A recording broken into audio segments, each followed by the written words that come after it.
మమ్మల్ని రక్షించే దేవానికి వందనములు స్తుతి స్తోత్రములైనా మా ప్రార్థన తండ్రి అందుకే స్తోత్రములైన తండ్రి మేము మా ఆపదలో ఉన్నప్పుడు తండ్రి మమ్మల్ని రక్షించే గొప్ప దేవుడమైన తండ్రి అందుకే నీళ్ళ స్థుతులు స్తోత్రములైనా మేము బాధలు ఉన్నప్పుడు తండ్రి మమ్మల్ని ఆదరించి వేడుకుంటాం తండ్రి ఆమేన్. అందరూ అలాగే అందరూ ఏంటి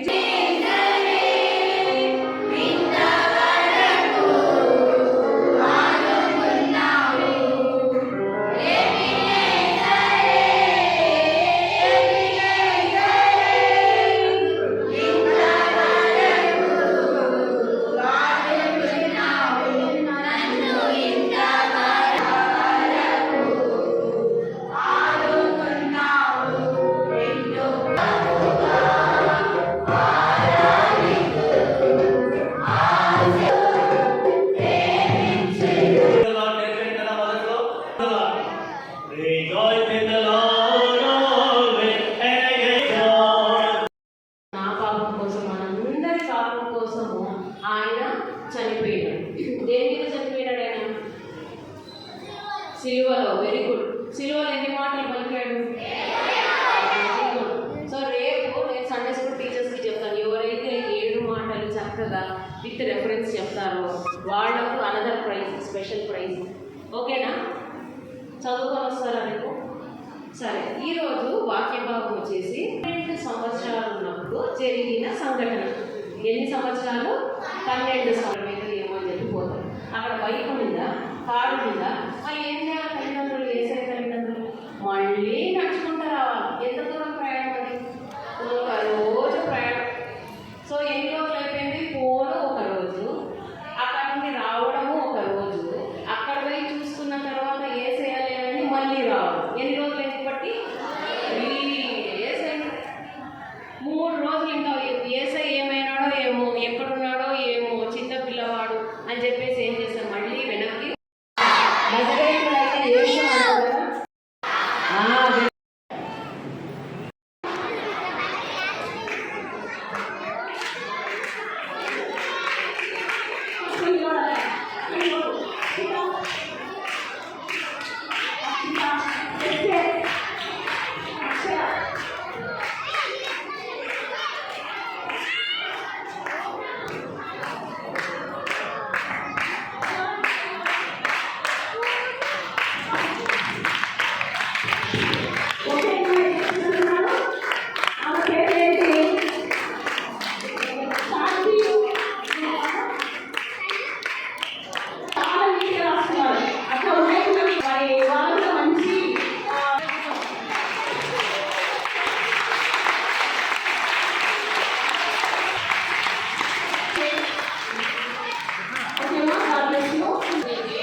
చిన్నపిల్లలాంటి మనసు కలిగి ఉన్న మనం మీ హెచ్చరికను బట్టి కూడా వందనాలు స్తోత్రం సూచిస్తున్నాం. ఈ బిడ్డను బట్టి మరి పిల్లలను బట్టి మీకు వందనాలు స్తోత్రం. మరి మధ్య పనిచేసినటువంటి సన్నిధిని తీసుకున్నదాన్ని బట్టి కూడా వందనాలు స్తోత్రం. ప్రభావ వారి పరిస్థితిగా దీవించి వారి పరిస్థితి ద్వారా ఆ కుటుంబాన్ని దీవించమని ప్రార్థిస్తున్నాం. దాని మా తల్లి మా సరి కాపాడిని అలాగే ప్రభావ మరి యువజన వ్యవసాయాన్ని ఇట్లా చేసి గారిని సహి టీచర్ బట్టి వాళ్ళని